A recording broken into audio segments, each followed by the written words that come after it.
Gritó tan fuerte que las paredes temblaron.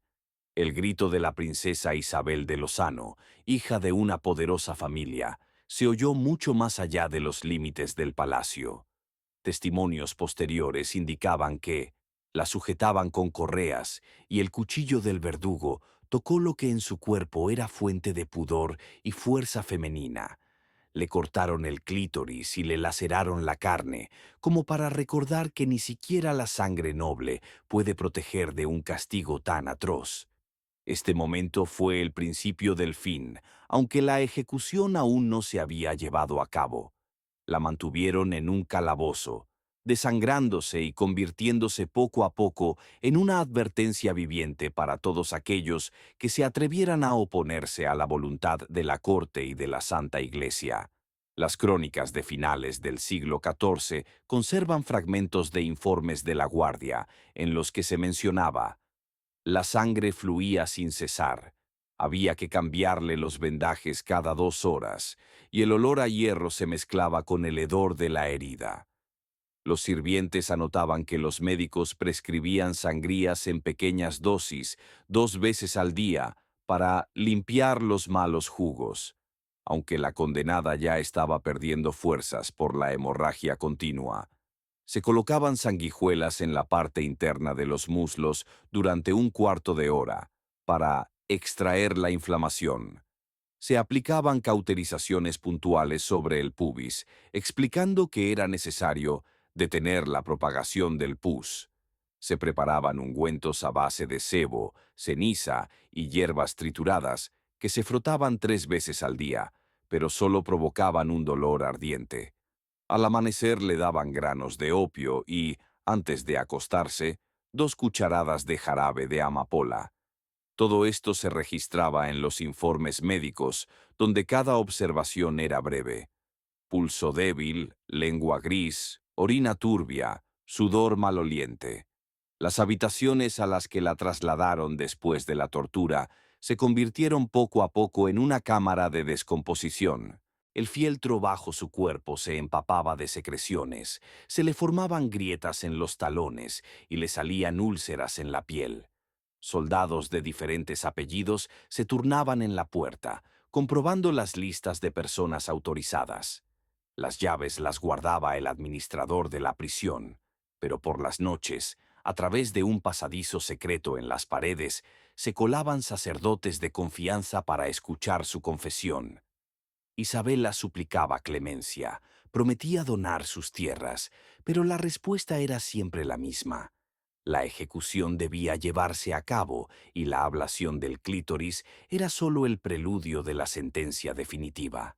Mientras tanto, en los salones del palacio se gestaba una lucha. La antigua nobleza insistía en que se pusiera fin al proceso de inmediato para sofocar los disturbios en las provincias. El nuevo entorno, vinculado a la corona de Francia, ganaba tiempo. Exigían utilizar la muerte de Isabel como símbolo político para debilitar a la familia de Lozano y redistribuir sus tierras. Entre los partidarios de la línea dura de la Inquisición y los que veían una oportunidad para renovar el poder, se celebraban reuniones secretas. Los embajadores de Borgoña y Saboya pedían acceso a la princesa, alegando que podía cambiar el testamento a su favor. Cada día, los guardias recopilaban información sobre quién probaba su comida, quién examinaba los sellos de las jarras de agua y vino, y dónde se habían sustituido los sellos en los escondites. En los registros de uno de los sacerdotes, conservados en el archivo del monasterio, leemos: yacía mirando al techo, moviendo los labios sin decir palabra. Cuando le preguntábamos por su arrepentimiento, respondía que no creía en el perdón. Solo pedía que le humedecieran los labios con agua, pero los guardias le traían una infusión de hierbas amargas que aumentaba su sed. Por las noches llevaban braseros a su celda para ahuyentar el hedor, pero el humo solo intensificaba la tos. La inflamación se extendía por su cuerpo. La entrepierna se cubrió de úlceras purulentas y la putrefacción se extendió a los órganos internos. Testificaron: el cuerpo se negaba a retener la orina, La ropa estaba constantemente empapada y había que cambiarle el fieltro 3 veces por noche. Cada cambio de ropa se convertía en una tortura.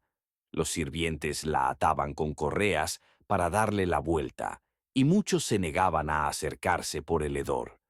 Pero junto con la descomposición física, su desconfianza se hacía más fuerte. En los raros momentos en que el dolor remitía bajo los efectos del jarabe de amapola, Isabel pedía papel, dictaba su testamento, cambiaba los nombres de sus herederos y luego se retractaba, sospechando que los escribanos estaban al servicio de sus enemigos.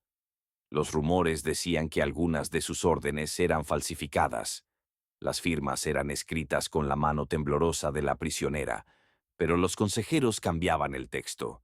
La tensión crecía dentro de los muros del castillo. Algunos afirmaban que ya estaba loca y no era consciente de lo que estaba pasando. Otros decían que en sus delirios se oían profecías, como si hubiera visto monjes con los penes circuncidados y mujeres a las que les cortaban el vagina, presagio de futuras ejecuciones. Los testigos señalaban que esas palabras aterrorizaban incluso a los guerreros más aguerridos. Ella sobrevivió contra todo pronóstico.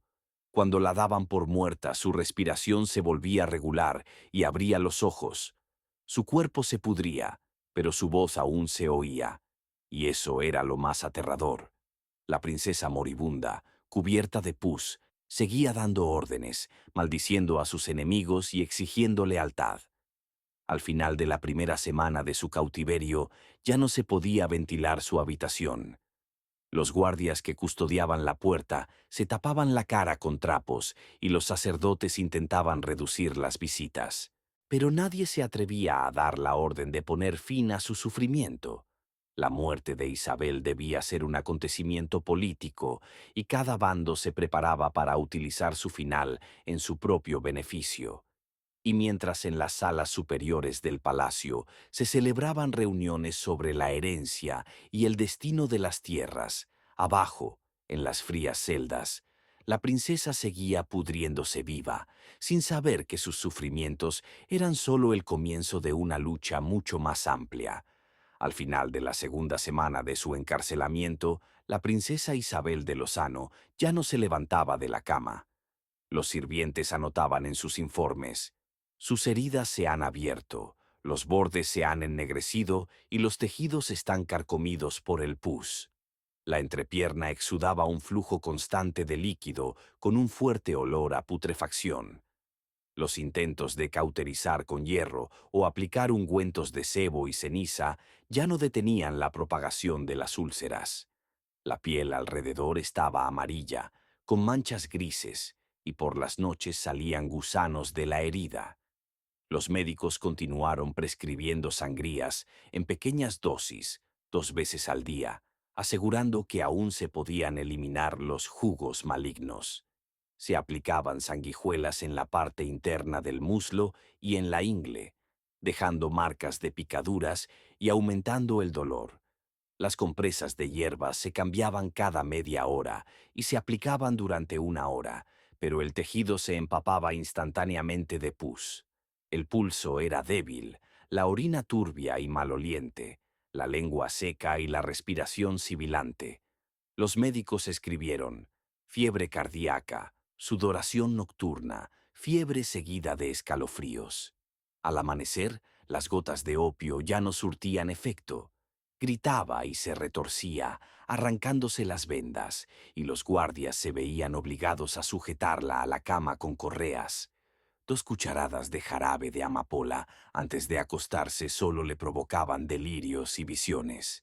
A menudo repetía que veía santos que se apartaban de ella y demonios que se reían, mostrando miembros y penes cortados y arrojados al fuego. Su entorno temía cada vez más acercarse a ella. Los sirvientes comenzaron a sobornar a los guardias para que no llevaran braseros a su celda por la noche y no cambiaran la ropa empapada.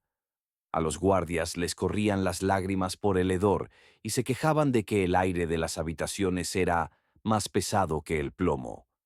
Varios renunciaron a su servicio, por lo que fueron castigados públicamente con azotes en el patio. Mientras tanto, en los salones superiores del palacio se intensificaban las intrigas políticas. La familia Lozano intentaba en secreto conseguir una entrevista con la prisionera para obligarla a confirmar su anterior testamento.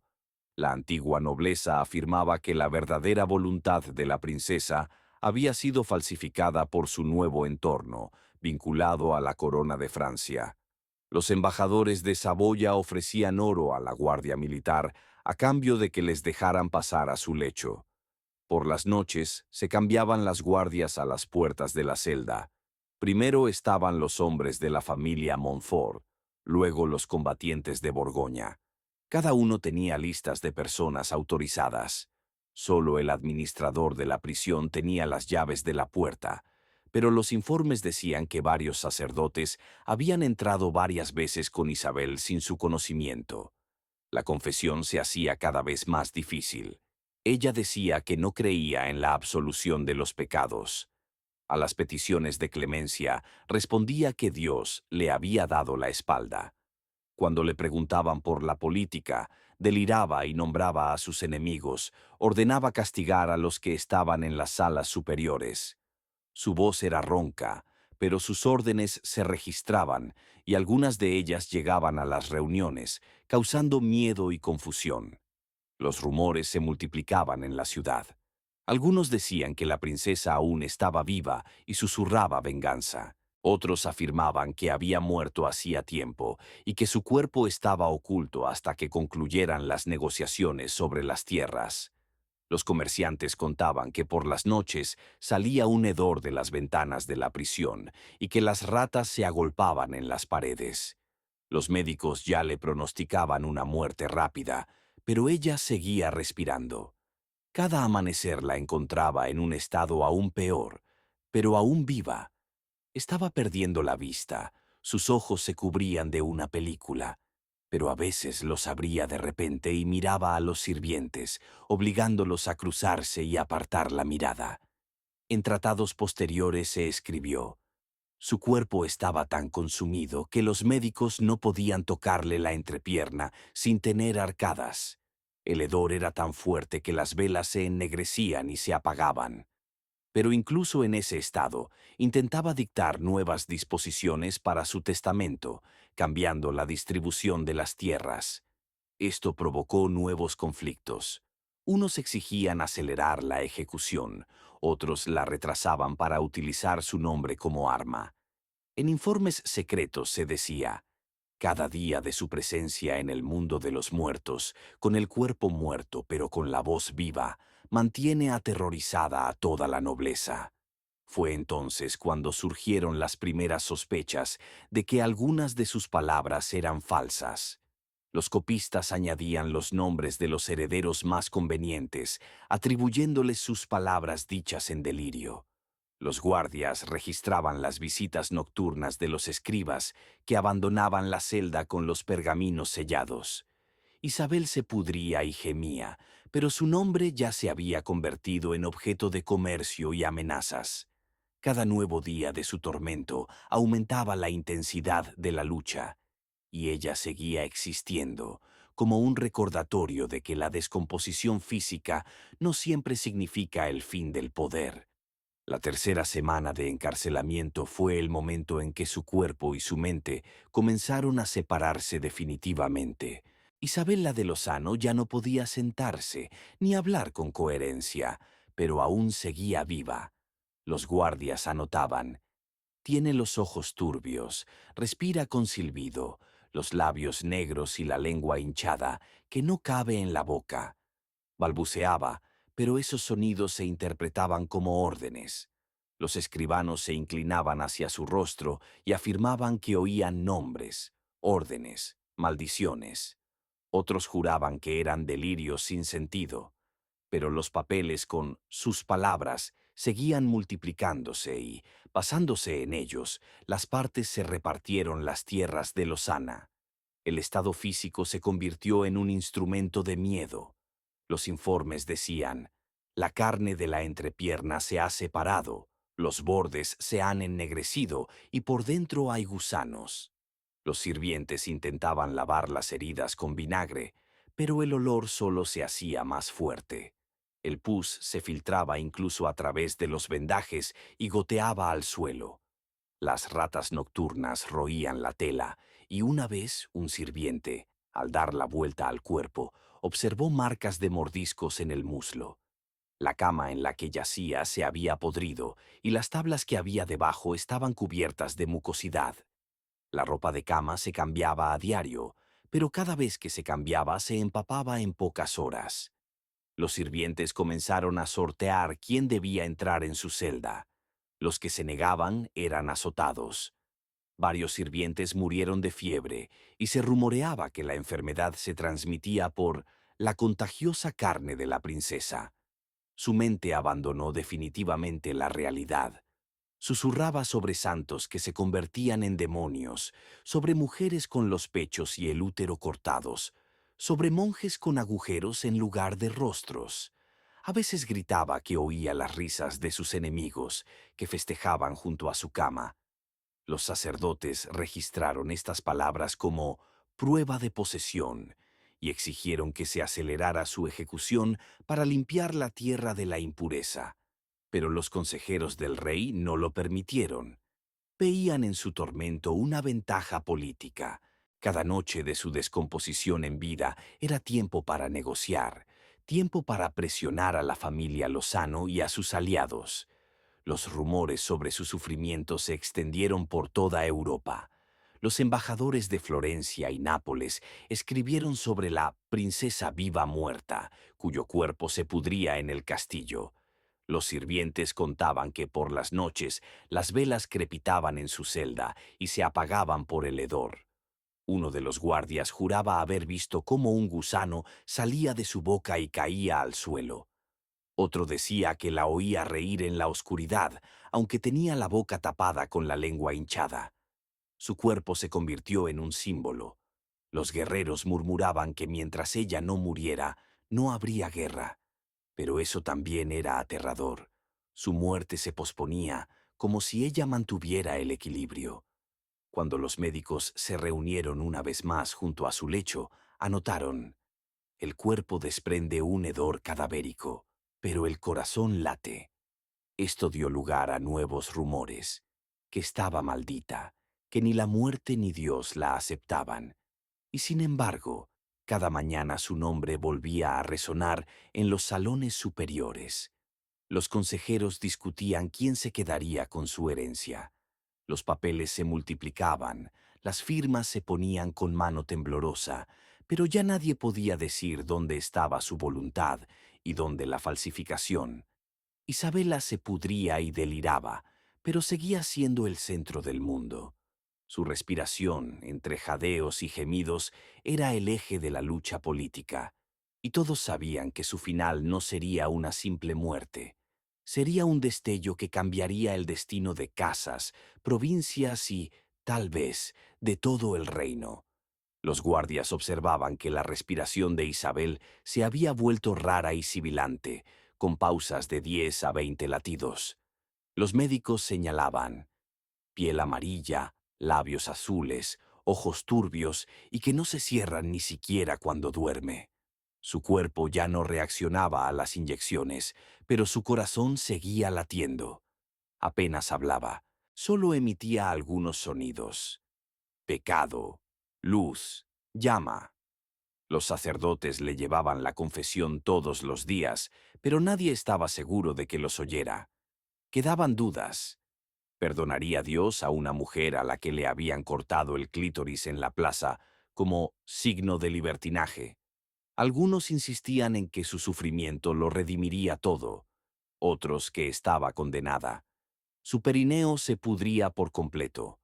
Le cambiaban los vendajes cada 2 horas.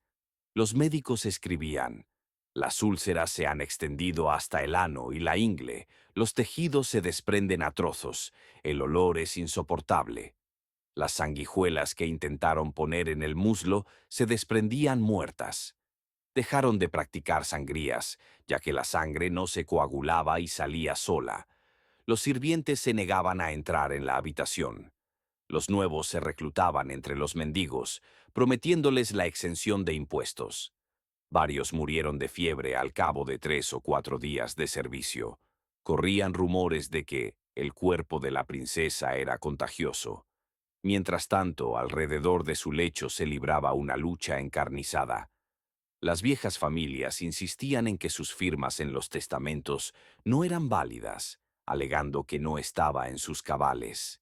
El nuevo entorno, por el contrario, afirmaba que pronunciaba cada palabra ante testigos y que eso era ley. Los embajadores de Francia exigían una parte de las tierras, basándose en su supuesta promesa verbal. Los españoles amenazaban con apoyar a los partidarios de su rápida ejecución si no se les permitía participar en las negociaciones. La guardia de sus aposentos cambiaba todos los días, a veces 2 veces al día. El comandante tenía las llaves de la puerta, pero una noche encontraron una llave falsa entre los partidarios de la antigua nobleza. Estaba claro. Todos querían la muerte de Isabel, pero cada bando quería que se produjera en el momento que más le convenía. Su cuerpo se convirtió en objeto de miedo y al mismo tiempo de poder. Los sirvientes informaban de que algunos consejeros acudían a ella por las noches y, creyendo que no los oía, le susurraban las condiciones de su testamento. Por la mañana traían papeles con sus garabatos y los hacían pasar por su voluntad. Cada día se debilitaba más. Los huesos de la pelvis sobresalían y en las piernas aparecieron úlceras del tamaño de la palma de la mano. Orinaba continuamente, con sangre y pus. El olor era tal que las velas se apagaban solas. Y, sin embargo, el corazón seguía latiendo.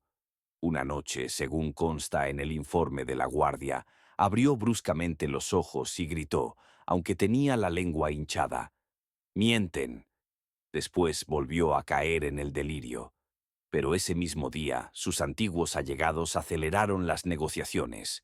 El rumor de que había recuperado la conciencia amenazaba con arruinar sus planes. Los médicos admitieron: «Ya es un cadáver, pero su alma no sale». Lo consideraban una señal de maldición. Los sacerdotes aconsejaron celebrar un funeral solemne en vida para obligar al alma a abandonar el cuerpo. Pero el Consejo Real lo pospuso. Necesitaban otra noche, otra firma. Por las noches solo quedaban junto a su lecho un escribano, un guardia y un sacerdote. Los demás no se atrevían. Todos temían que pudiera morir en cualquier momento, y nadie quería ser el primer testigo. Pero la muerte aún no llegaba. Isabel de Lozano seguía pudriéndose, seguía sufriendo, y cada respiración era un nuevo aplazamiento de la explosión política. La muerte de Isabel de Lozano llegó a finales del invierno. Para entonces, su cuerpo era una masa putrefacta. La piel se había desprendido de los huesos, la entrepierna, tras la amputación del clítoris, se había descompuesto hasta el hueso pélvico, y de la vagina manaba un líquido maloliente mezclado con sangre. En la piel aparecieron úlceras del tamaño de la palma de la mano. La lengua se hinchó y se ennegreció. Según los registros médicos, en sus últimos días, el corazón siguió latiendo durante varias horas después de que dejara de respirar, pero no había pulso en las muñecas. Los guardias registraron: por la noche, el olor era tal que incluso los guardias tosían y lloraban, y las velas se apagaban solas. Murió sin testigos, excepto un sacerdote y un escribano. Ni siquiera se permitía la entrada a sus allegados. Temían el contagio y los rumores políticos. En el informe del escribano se indica: a las 2 de la madrugada emitió un sonido inarticulado, extendió la mano y luego se quedó inmóvil. El sacerdote leyó una breve oración sobre ella sin tocar el cuerpo. Sacar el cuerpo fue una prueba. Los sirvientes se negaron. Entonces se llamó a 4 condenados a muerte, a quienes se les prometió un aplazamiento. Envuelven el cuerpo en fieltro, pero la tela se desprende y cae al suelo. En el informe del capitán de la guardia se dice: el hedor es tal que la gente se desmaya y los perros aúllan en el patio. Los embalsamadores no pudieron trabajar. Las vísceras ya se estaban descomponiendo. Casi toda la sangre se había derramado y el olor era tan fuerte que tenían que salir al aire libre cada cuarto de hora. Las actas registran. No se pudo extraer el corazón, el hígado se deshizo en las manos, el cráneo es imposible de abrir debido a la putrefacción de los tejidos. La explosión política fue inmediata. El antiguo entorno declaró que sus últimas firmas no eran válidas. Antes de morir, su mente estaba confusa. El nuevo entorno mostró los documentos con sus garabatos y juró que eran auténticos. Los embajadores franceses afirmaron que se había dado una promesa verbal de tierras y que debía cumplirse. Los españoles declararon que la muerte, sin los debidos ritos funerarios, invalidaba el testamento. Los rumores se extendieron por la ciudad. Algunos decían que la ejecución con mutilación del clítoris había provocado una maldición y que por eso su cuerpo no era aceptado por la tierra. Otros decían que había muerto como una santa mártir y que sus sufrimientos habían expiado los pecados de su familia. La multitud en las calles se dividió. Unos exigían ejecuciones masivas de los culpables en el poder. Otros veneraban su memoria, llevando velas a las puertas del palacio.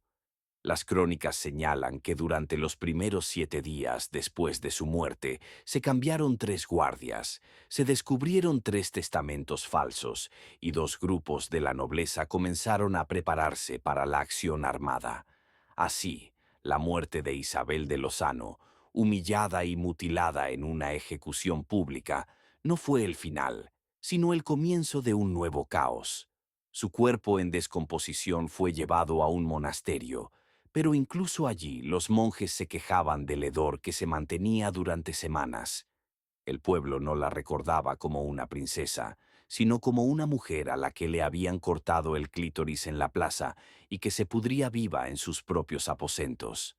Para algunos se convirtió en un símbolo del castigo divino, para otros, en una mártir, pero para la nobleza y los embajadores, su muerte solo supuso una excusa para repartirse el poder y las tierras.